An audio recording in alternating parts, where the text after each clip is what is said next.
O nosso Pedro Henrique Torres, setorista do Flamengo, trouxe no Sport Center, antes de começar o ESPN FC, que o Flamengo chegou nos 3 anos de contrato, proposta de 3 anos de contrato ao Bruno Henrique.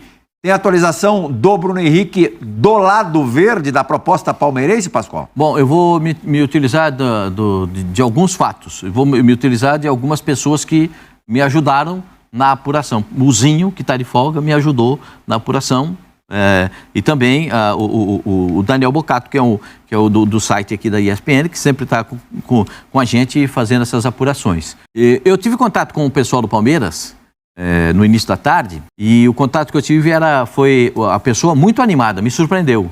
Pessoa muito animada, falou, não, do jeito que as coisas estão indo, ele vai jogar no Palmeiras. Eu falei, como assim? Eu estou com a impressão de que ele vai ficar no Flamengo. Não, do jeito que as coisas estão indo, a impressão que a gente tem é que ele vai jogar no Palmeiras. Aí eu peguei, me utilizei desses nossos companheiros, né? Falei, Zinho, dá uma pesquisada para nós e ver o que está acontecendo. Aí o Zinho me trouxe a informação de que o jogador vai apresentar à esposa, à família, o que ele recebeu de oferta do Flamengo, o que ele recebeu de oferta do Palmeiras. Perfeito, então. Vou pegar o gancho do Fred Gomes aí, que falou do Tripa Seca, que adora negociações aqui, tá sempre com a gente. Ele pedindo, fala da renovação do Bruno Henrique. Ontem teve reunião lá em BH, o Fred estava lá perto e viu a reunião, né, do empresário do Bruno Henrique em BH, com o representante do Flamengo. E aí, Noel, tá caminhando bem para essa renovação ser feita? Em alguns momentos a gente já viu essa montanha-russa, chegou perto, depois parou. Enquanto isso tem a concorrência do Palmeiras. Como é que o Flamengo está lidando? Vai ter proposta de 3 anos? Vai caminhar? O Bruno Henrique deve renovar? Bom, é isso. O Fred ontem o Fred trabalhou o dia inteiro, né? O cara estava acompanhando a reunião cedo, depois jogo de noite. De fato, o Denis Marques, que é o empresário do Bruno Henrique, estava lá no hotel do Flamengo, então ele voltou a ter reunião, né? Já vem tendo reunião já nas últimas semanas. E o Flamengo está mais confiante, a gente pode dizer assim, o Flamengo está mais confiante depois desse encontro de ontem. Sim, na verdade, o Flamengo nunca perdeu a esperança de perder o Bruno Henrique, né? E o Bruno Henrique sempre foi considerado prioridade internamente. O Flamengo quer manter, sim, o Bruno Henrique, e a chegada do Tite reforçou ainda mais isso. O Tite deu o aval para o Flamengo renovar com o Bruno Henrique. E aí essas negociações prosseguiram. O que atrapalha, né? Atrapalha, óbvio, faz parte do mercado. O Palmeiras também queria muito o jogador, ainda quer, né? Tentando seduzir o jogador de todas as formas, seja por salário, seja por tempo de contrato. O Bruno Henrique tem a vontade de ficar no Flamengo para se aposentar no Flamengo, ele já é um ídolo do Flamengo, então ele ficar no clube, para ele é até melhor do que ele sair numa altura dessa do campeonato e buscar uma idolatria em outro clube. Então, assim, eu acho que essas partes vão chegar vão convergir para isso. O Bruno Henrique, o que ele não abriu mão, esses 3 anos, que o Palmeiras ofereceu até mais, mas é que o Bruno Henrique quer, esses 3 anos ele não abriu mão. E o Flamengo, ontem, né, nessa reunião, como é que a gente pode dizer? Ele deu um sinal verde que a gente então pode chegar nesse ponto. Eu não sei se já seriam 3 anos direto ou 2 anos, e aí opção de mais um por metas. Mas eu acredito que eles vão chegar numa composição, sim, para um final feliz aí do Bruno Henrique no Flamengo. O cenário é o seguinte, a gente acabou publicando 2 coisas, a informação a gente apurou ontem, mas que acabou publicando em 2 posts diferentes. Em um ponto o Flamengo cedeu, que tá pensando de fato, ainda não bateu o martelo, mas tá pensando em dar 3 anos fazer uma proposta de 3 anos de renovação com o Bruno Henrique, aí nisso ficaria próximo do Palmeiras, né, no prazo, mas aí depende de um ajuste relacionado a luvas, ao salário, porque o Flamengo tem um pacote financeiro que ele prevê pagar pro Bruno Henrique. E aí tem que encaixar todos os fatores. E aí o que eles dizem, já que a gente vai pagar luvas, e isso já se aceitou dentro do clube, faz mais sentido ter um contrato mais longo. Afinal, a gente está pagando luvas, se você assina um contrato de 2 anos, você dilui em 2 anos, o salário fica muito mais alto, né? Nesse sentido. E aí pode fazer sentido também esse pacote de 3 anos, é o que o Bruno Henrique está pedindo. Agora, não vai chegar no valor do Palmeiras. Isso é fato, já se estabeleceu que tem um limite ali financeiro do que pode ser investido. O Bruno Henrique é um jogador muito querido dentro do Flamengo, no departamento de futebol, de diretoria, e assim como é muito da torcida, mas se estabeleceu que tem que se tomar uma decisão racional do que é o dinheiro que você deve destinar a ele, que é um jogador que não tem revenda. E esse é um fato também. Isso independe se ele vai ficar no Flamengo ou no Palmeiras. Quem estiver assinando um contrato agora é um contrato para o Bruno Henrique jogar durante esses 3 anos. Não vai ter possibilidade de revender o Bruno Henrique, né? E aí o Palmeiras tem uma proposta que é a proposta que me falaram, 4,5 milhões de dólares, me falaram dólares, depois eu li até um colega confiável também, o Pedro Ivo, dizendo que são euros. Um de nós talvez tenha ouvido ali a moeda errada, mas enfim, tem uma diferença pequena se for euros ou dólares, mas de luvas, e um salário de 2 milhões de reais. O Flamengo não vai chegar nesse valor. As luvas que ele está oferecendo são inferiores, na casa de uns 15 milhões de reais, e o salário tem um aumento, não tem o salário específico, mas hoje o Bruno Henrique ganha em torno de 1,2 milhão. E aí vai ter um aumento, mas não vai chegar no valor do Palmeiras. Então, o entendimento do Flamengo é que estão postas aqui as condições, e aí o Bruno Henrique decide se quer ficar no Flamengo, tendo uma proposta inferior financeiramente em relação ao Palmeiras, mas ele tendo esse histórico emocional ligado ao clube, que pode levar ele a querer encerrar a carreira no clube com esses 3 anos de contrato. É esse o cenário de hoje. Acho que está se chegando dessa novela, né, entre os dois clubes, está chegando a um cenário que as condições estão bem colocadas para o Bruno Henrique. Acho que está chegando o momento que ele vai ter que tomar uma decisão, porque eu acho que o Palmeiras já chegou no seu limite, o Flamengo já foi até o seu limite, já estão postas as condições e ele vai ter que tomar uma decisão. É isso. Acho que é esse o cenário e a gente pode esperar. Eu acho que o Flamengo tem um certo otimismo por causa da relação com o jogador, vem conversando com ele, teve uma reunião ontem, né, do staff dele com o departamento de futebol lá em Belo Horizonte. Então acredita-se que essa ligação emocional dele pode ter um peso e ele vai tomar uma decisão aí nos próximos dias. Eu acho que chegou o momento do empresário dele levar e falar assim, Bruno Henrique, tem essas 2 coisas aqui. Todos esses fatores, ele vai pesar e vai tomar a decisão dele. Qual pílula você escolhe para usar a referência do Matrix? Uma ou outra, e aí cada decisão qual decisão você tomar vai mudar completamente sua vida para sempre, para qual lado for.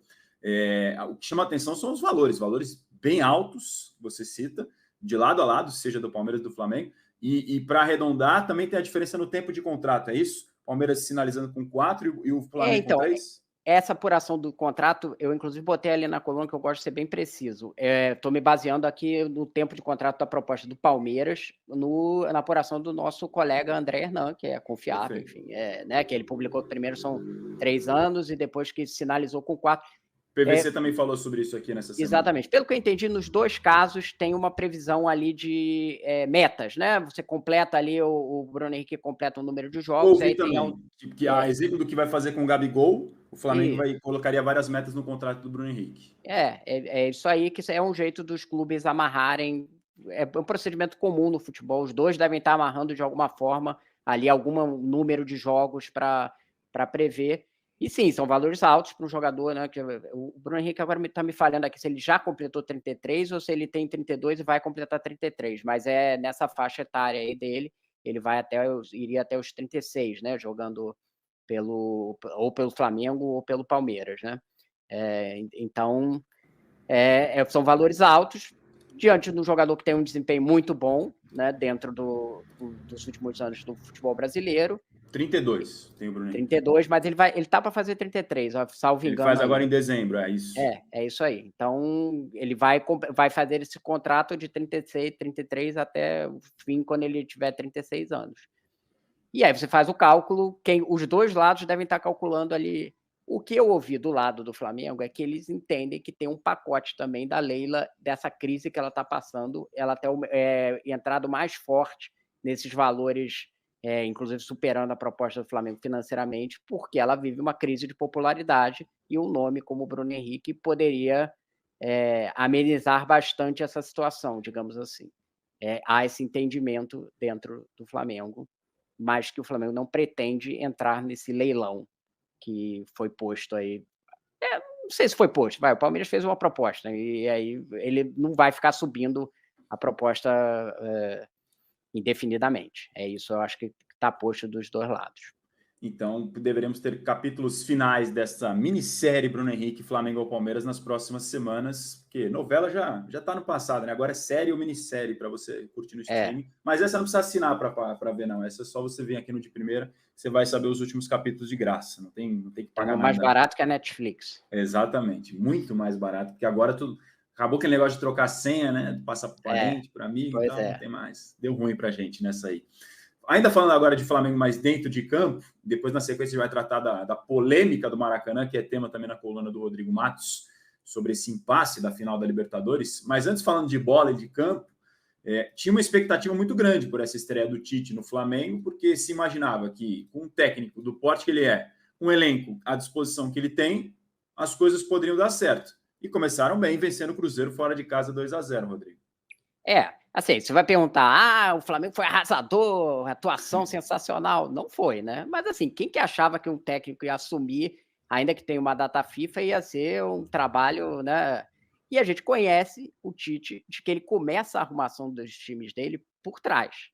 E era um ponto frágil do Flamengo, né? Não quer dizer que ele é um técnico defensivo, ele tem primado por trabalhos ofensivos, mas ele organizado o time dele, ele começa a organizar por trás, né? Se você lembrar na coletiva dele de apresentação, ele fala, os times são característicos por 3 coisas: a forma como eles atacam, a forma como eles se defendem e a bola parada. Isso. O Flamengo mostrou evolução significativa em 2 itens desses, que são a forma como se defende e a bola parada. Aí eu peguei aqui os números de ontem, do jogo. O Flamengo concedeu ao Cruzeiro 12 finalizações. Eu tinha visto inicialmente 9 ali pelo SofaScore. De qualquer jeito, é bem menos do que vinha cedendo anteriormente. E a verdade é que o Cruzeiro não teve nenhuma chance clara de gol. Você pode discutir ali uma cabeçada que, na verdade, pegou no Ayrton Lucas e o Rossi faz uma boa defesa, mas isso, do ponto de vista de estatística, não é chance clara, né? Chance clara é o jogador posto de uma conclusão que ele tem todas as possibilidades de fazer o gol. Isso o Flamengo não cedeu em nenhum momento. O Cruzeiro teve conclusões de fora ou tentativas de cabeçada, muita bola aérea. E aí, o segundo fator. Na bola aérea, o Cruzeiro teve 9 escanteios e o Flamengo ganhou praticamente todas as bolas pelo alto. Olhando a estatística também do SofaScore, 22 duelos aéreos ganhos pelo Flamengo contra 11 do Cruzeiro. E é um time que foi eliminado da Libertadores com bola pelo alto. Verdade. Extremamente frágil nesse aspecto na temporada. E estava ganhando todas as bolas. A gente pode considerar o Cruzeiro é um time que está disputando na zona de rebaixamento, quer dizer, não está na zona de rebaixamento, mas está ali atrás, tentando escapar da derrota. Um ponto acima, né? Isso. Não é um super time? Não é. Mas o Flamengo vinha sofrendo contra times que eram times frágeis. O Olímpia também está longe de ser. Exatamente. Esse é um fator. Até tem uma bola aérea forte, mas assim, você vai dizer que o Olímpia é um timaço comparado com o Cruzeiro? Não é, né? Então, vinha sofrendo contra todos esses times. Eu acho que a maior evolução foi nisso. O time começou muito confuso, porque os jogadores não estavam entendendo direito, não estavam ajustados às mudanças de movimento que o Tite fez. Ele quase não mudou a escalação, o que mostra como o time muda sem mudar a escalação. Mas, assim, a saída do Tite é diferente, que não tem mais aqueles 3 saindo lá com o volante descendo para sair a bola. São os 2 zagueiros e os laterais lançados. Thiago Maia virou primeiro volante, soltando mais o Pulgar. No início, ele botou o Everton para jogar na direita muito aberto e deu uma complicada ali. O Cruzeiro dominou durante 25 minutos o jogo. Deu uma mudada.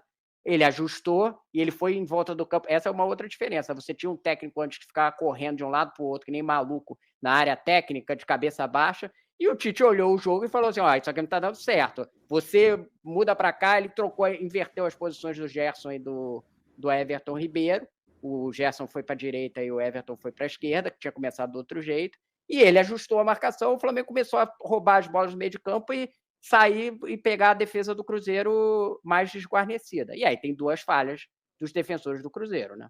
O Castan entrega o primeiro gol para o Ayrton Lucas e o Neres entra com tudo nas costas do Wesley lá e comete um pênalti. E aí tem esse fator, mas o Flamengo aí já estava criando chances mais claras. Tanto que também, buscando aqui a estatística, gols esperados, o Flamengo tem 2, que acabou 2-0. E o Cruzeiro teve 0, e acabou 0. Então foi um jogo que teve exatamente a lógica. O Tite é um cara que arma jogos meio previsíveis. Quando ele faz 2-0, eu acho que é difícil o time do Tite tomar uma virada depois de botar 2-0, hein? Sim. Assim, é o primeiro jogo e tal, eu acho que isso vai se consolidar ainda, mas a gente viu poucas vezes um time dele tomar uma virada assim, porque estava defendendo de forma não consistente. E eu acho que esses 2 fatores tendem a se aprimorar. Bola parada e defensivo, e a forma como se compõe defensivamente, inclusive com o Bruno Henrique defendendo lá no corredor, né, na linha de 4, que foi o que aconteceu, e aí você vai ter um avanço para isso, e aí mais para frente ele vai poder evoluir um pouco mais no setor ofensivo, né? Criar dinâmicas ali de toques e tal. Mas eu acho que para uma estreia foi muito bom, assim, deu para ver o dedo do técnico ali no primeiro jogo do Flamengo. Agora, a gente acabou de ouvir o Júnior Santos aqui do líder Botafogo, a vantagem é significativa, a gente volta a mostrar a tabela aqui para ilustrar isso. Botafogo com 58, Red Bull Bragantino 49 e o Flamengo ali em terceiro com 47. Do Flamengo para o Botafogo são 11 pontos, do Red Bull Bragantino para o Botafogo são 9. Você acha que ainda dá para o Flamengo, chegar no Botafogo com essa nova era Tite, ou é muito cedo, está muito distante? Como é que você enxerga? Olha, Razão, eu acho que depende do Botafogo. Se o Botafogo cumprir suas tarefas, ele vai ser campeão. Ele não precisa nem olhar para os adversários, porque faltam 11 jogos. Se o Botafogo ganhar 5 jogos, ele vai para 73 pontos. Dificilmente um time com 73 pontos não vai ser campeão brasileiro. Isso, inclusive, que diz o histórico. Você precisaria, por exemplo, pegando aí, você pegou o fator do Flamengo, ele precisaria fazer 26 pontos para igualar o Botafogo. 26 em 11 jogos. Não é fácil. Você vai olhar aí, teria para fazer 27, para passar, teria que ganhar 9 em 11. Ganhar 9 em 11 não é fácil. Então, eu acho que se o Botafogo ganhar 5 jogos dos 11 e ainda fizer arrumar mais um empate ou 2, ele é campeão. É a minha visão. Ganhou 5 jogos, empatou 2, o Botafogo é campeão.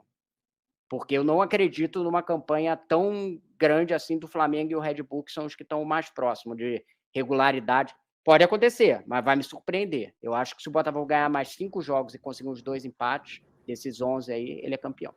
E aquela oscilação que aconteceu com o Botafogo no período do Bruno Lage, aparentemente já foi estancado com essa troca na comissão técnica, a manutenção do Lúcio Flávio, já 2 vitórias seguidas contra o Fluminense e agora contra o América, jogos que não eram simples. Claro, contra o América era, entre aspas, obrigação de você vencer. O Botafogo tomou um sufoco no final do jogo lá, né? Sim, foi assim, monte de bola ali, o PR fez uma defesa numa bola do Casares, que ele chutou de entrada da área, que era uma bola, que era bola de gol. Não foi um jogo simples para o Botafogo, não. Sim. E o clássico contra o Fluminense também tinha o contexto ali, classificação para a Libertadores, e o Botafogo quase que liquida o jogo rapidamente, fazendo 2-0 e voltando as coisas para os seus lugares, abre aspas, parênteses, Tiquinho Soares titular, que foi a grande polêmica do jogo, capítulo final do Bruno Lage anteriormente.